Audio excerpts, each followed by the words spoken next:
The Australian Curriculum Studies Association would like to acknowledge the traditional owners of the lands and the waterways from where we are all meeting today. We pay our respects to the elders past and present, and we extend our respect to all Aboriginal and Torres Strait Islander peoples here today. We value the contributions of Aboriginal and Torres Strait Islander peoples to education and their continued support of the teaching and learning of all Australians. We recognise that for thousands of years, Aboriginal and Torres Strait Islander peoples have been the first teachers, and that we are committed to continue our learning alongside them.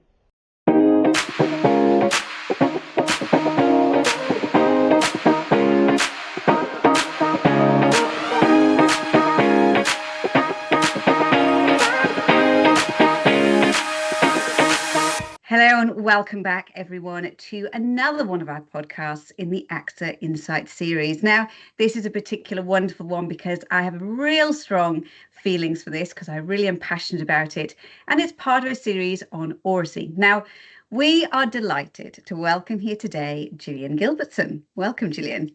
Thank you. Thanks for having me. You've done quite an extensive part in this field. Jillian has taught drama at both secondary and primary schools in West Australia since 2009.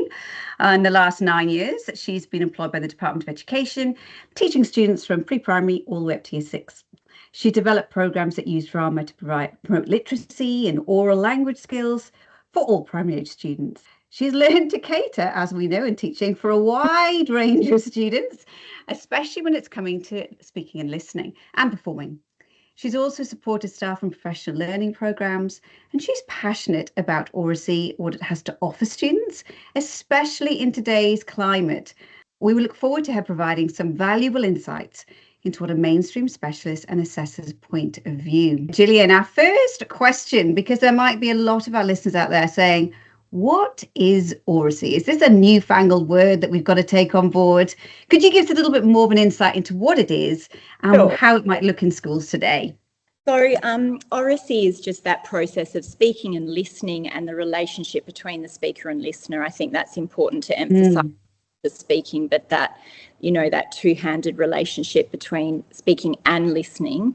Yes. And Oracy itself is a term that was coined in the 1960s around it being just as important as literacy and numeracy, so that it's sort of like that third wheel that later in the discussion we'll talk about how it's maybe not acknowledged as much, but it is within this nice bubble of literacy, numeracy, Oracy, that this idea that words are communicated through speech without perhaps relying too much on the written word, so what we're passionate about with Oracy Australia is our students being able to speak with spontaneity and sincerity and find their own natural voice rather than reciting, memorising, reading a palm card, so to speak. Yes. So I think Oracy, the true Oracy, is just that ability to speak with spontaneity and then the relationship between the speaker and listener.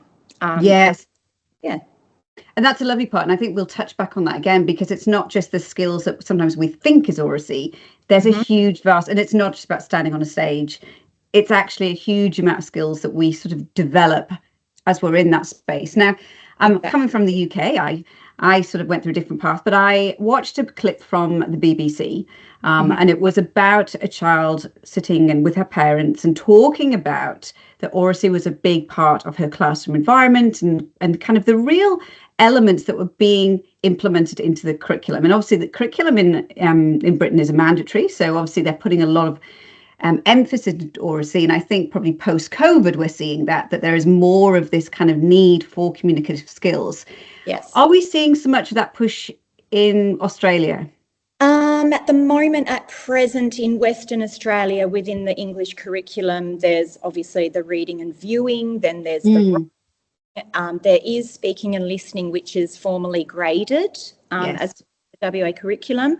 But then when you look at things like NAPLAN, our national testing, it's reading, writing, numeracy, and your language convention. So it's formally tested, so to speak, and that's why we're so passionate about our Oracy organisation. We provide that formal assessment. So it's something that's a work in progress, and unless there's an advocate, like a teacher that's experience with it or passionate about it. For me as a drama teacher, obviously I'm passionate, and then, you know, passing that passion on to other teachers and getting them excited about what it has to offer. So it is always a work in progress with Oracy being a priority. At the moment, we're seeing a lot of science of reading where they're realising that fluency, when children read aloud, you know, texts are being meant to be read aloud. Fluency is linked with learning how to read. And I think it's avenues like that to go, hang on a minute, this is what Oracy provides. So it is a work in progress, and I feel like Oracy Australia is just such an advocate for teachers being pushing it. And I think that's some of those points you raised there. I know I'm just thinking of as a teacher in the classroom, and you're kind of building, especially individual education plans for many students, something like auditory processing can be quite tricky. And we know that conversations with children will actually open up, and you suddenly have a completely different understanding of what they know and what they can tell you about it. And so this is a really lovely way of also going, we are giving you inclusion, we're giving you an option that previously you're struggling with. And I remember in my science teaching, I used to take away any kind of specific reading so that the children had the opportunity to still be able to engage without that reliance on structures that were so hard for them to get past. So I think that's a really lovely thing, really addressing some of those inclusive elements. Now I'm just going to jump in and add one more point, and feel like teachers are in a space that if they haven't had experience with it, where they find it overwhelming to how do we assess something like exactly. And it's giving teachers the tools to go, it is accessible, it is an area that we can provide data on, not just the fluffy bit at the end of a project. Well, that's it. And that's what I was sort of leading into talking about that, because, you've mentioned here that we're very lucky that it does form a core part of the curriculum. However, we often see it sort of being tagged on, as you're saying, into the end of something, kind of, we've got to assess it. So we'll devise some questions that link to that. And I don't think it's because of lack of teachers not wanting to do it. As you're saying, it's probably just they don't know how to get the maximum benefit out of something like that. And it does seem very strange, because we've got this workforce of the future where Oracy skills are going to be the most important. So how do we as teachers really effectively look to embed those good Oracy practices in our teaching? I think what you said before, with taking away the emphasis of formal presentation, and then focusing on that classroom dialogue and small groups, and obviously we've got the debates, the discussions, but then it's the explicit teaching of what is a good speaker, what is a good listener, maximizing those, what are you looking for? Like, it can be explicitly taught, just like your reading and writing. A few little points that I put down were, being inspired by Indigenous cultures, for example. Their cultures are based on not on written word, they're based on finding the words, retelling stories authentically, and that story bringing a life of its own every time, so slightly different. Other points is story mapping, so no palm cards, but mapping out your story with pictures, and using that to remember the order of events, but then finding speak. And so there's all sorts, there's a wealth of techniques. It's just giving teachers those tools to go, hang on a minute, this isn't as hard as what we thought. And using, what does a speaker look, what does a good storyteller look like? What does a good listener look like? And turning that into your criteria too. So that's what Oracy does well, and we've got that very detailed rubric of whatever it is that we're looking at.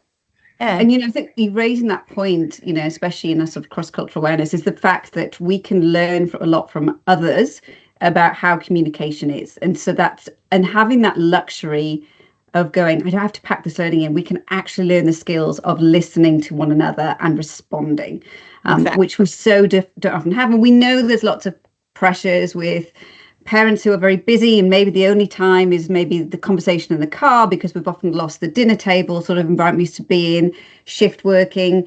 Sometimes we don't allow children long enough time to play and maybe have those conversations or work through conflict. So we know that the landscape's changing, but similarly, we need to keep up in order to create those skills for students. Now I know I went through all the grades of speech and drama as it was then known, and previously elocution lessons. And I do remember a lot of recitals and standing there. But it's interesting because those skills I genuinely feel have been the most important part of my career. The ability to do something like I'm doing today with you. Professional learning, holding my own in a boardroom. I think it gives you an immense amount of confidence in yourself to say, I'm not an imposter in this, or even if I feel it, I've got the skills to kind of compensate until I'm ready to catch up. So I think that's a really important one. How do we advocate more so that schools will embrace this and adopt it more successfully? I think from a parent's point of view, because I'm a parent as a teacher, I think, targeting parents, and every parent wants their child to have that essential life skill of, being employable, transactional skills, day-to-day life, and just operating on a personal level, on a social and emotional level. So like as a parent, that's everything. So if we go back to the parent themselves and foster it at home, and then that relationship with teachers. But then from the school's perspective, I suppose, that idea that it is, giving teachers the tools to be able to address it, like we said. So those ways of addressing good speaking, good listening, and also making it accessible for all students, not making it elitist.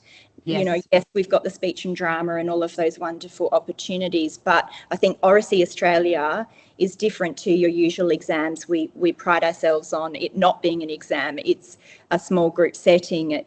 Students that would feel overwhelmed in those environments feel supported. It's a conversation. So I think going back to, those authentic ways of it, rather than it being a formal exam.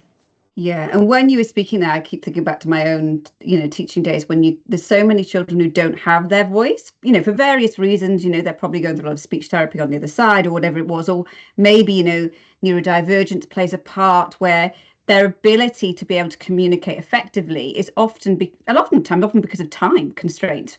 We're moving on, finish, got to go, hurry up, what do you want to say? And I think we sometimes do not give ourselves the luxury of just allowing that person to have their voice, say what they want. And for other children, I think to be really understanding of that, we try to say, this is how you are empathetic, this is how you're inclusive, but we need to, I suppose, demonstrate those practices ourselves. Yes. And give that time to say, this is how we listen to someone. What are they saying? How do you respond? And as we've mentioned before, so much conflict resolution, not just in the playground, but with parents. How many times do we go in sometimes with a real strong opinion? And suddenly we're at our, feet are whipped out from under us because we haven't been able to adapt quick enough and read the room in many ways. And I think add to that is with the Oracy program that we run, we always do a discussion after the presentation. So if that child has struggled with, getting through their presentation, some ones that struggle with that then come to life in the discussion. So the right question then can then bring back that spontaneity and sincerity, and off they go again. So it does come back to that speaking and listening, doesn't it? Yes. It's one way. Yeah. And it is hard. I think anyone, even if we're, say, in that space or, standing in front of an audience where you don't know that reaction is terrifying, and even now when you think, I know what I'm doing, I've developed, I've done and run 10 professional learning sessions, it still gives you that moment of going, oh, how are they going to respond? How do I take control of this? So, I think there's so many elements of being able to have that kind of dialogue in your head. But it's what you do, isn't it, once you finish that part. So that's lovely about that discussion. That's a really lovely element. Now, your website is incredibly comprehensive, and it blew me away just how informative it was, in the sense that as a teacher I can pick up so many things and go with it. But what I loved and I thought was very key was the idea of what skills can be addressed through this. We talk about the confidence, but also the self-esteem of students, communicating clearly and effectively. I think that's a really good point, rather than the waffle. We've got that actually, you can pinpoint and narrow down. Listening skills, the sort of enhanced comprehension, I think, was lovely because, you know, we sometimes assume comprehension in students, or we're very explicit. What's it saying, as opposed to going there? That's a skill that you're acquiring over time. So that was a lovely one. Creativity, no brainer really with that one. Interpersonal skills, spontaneity, quick thinking. And I loved appreciation of language and literature, because I genuinely think, from my own experience, my love of Shakespeare, my love of Bertolt Brecht has come from having to do a speech or having to do Lady Macbeth or whatever it was. So I think that really enhances it. Now, as you've mentioned, I reckon most parents and all of us teachers would absolutely be so proud if our students and our children left school with those skills. And we know that we have made that pathway into the workforce more straightforward, easier, and given them an ability to succeed. However, at the moment, it's probably currently not the case, because we haven't probably got enough of an emphasis in that space. Of those areas and the skills we've talked about, which ones would you pinpoint to say are probably ones we need to hone in on at the moment and tackle first? I feel like, both as an Oracy assessor and a drama teacher, I back to that idea of spontaneity a lot, that ability, and I've said it already, but to be able to formulate ideas without reciting or memorizing, that ability to think on your feet, and like you've said, it not be all dialogue, it's thinking on those and responding as well. I think in today's climate, a lot of the thinking is done for students with AI and social media and what. So that idea to formulate ideas in your head and articulate them with your own words, you know, it's a skill that filters through into all areas of life. And I teach students that it's not just in our speaking and listening, it's in our daily lives that another one would probably be, you know, that idea of you know, good listening and interaction with others. So attention spans and being able to focus on what somebody's saying and trading. The enjoyment of text is a big one, and in Oracy we've still got our memorised section, so they have to, like, you know, enjoy bringing a text to life, and texts are meant to be read, performed out loud. So I think that it's important to hold on to that, because it could be something that's deemed unimportant in today's climate, but it's so valuable. And you mentioned as well earlier in the conversation about, you know, that kind of speaking out loud. And I think we don't put enough emphasis on, when we speak out loud, it's not just the process of speaking out loud, it's how that's being interacted in our brain. Like, how are we interpreting it in our brain? And we know that, you know, picking up a lot of pronunciation and things takes a different meaning. And I think probably, you know, more traditional education, when we look back, was, you know, the English lesson where you all sat in a circle and you had your novel textbook. And I know there's been a lot of criticism of that over the years, but we're probably seeing a little bit more of a drive in that. But I know personally, I used to love that. I used to love the part when the teacher read the story, and then we would, and often it was a case of you're trying to skip ahead to kind of which bit you'd be reading next. But I was once in a classroom with an English teacher I was sort of observing, and he was a sort of real old school teacher, and he did this. And it was a difficult group of children, and I was blown away by how every single child was engaged in it. And all it was going round and round and round. But I could have a conversation with any of those children at the end, and they were really engrossed in the text. And not just at the, oh, you know, I need to, like, give you a point system. It was genuinely a system. Now, as a teacher, there you are trying to cram as much into a lesson. And then you step back from something and go, wow.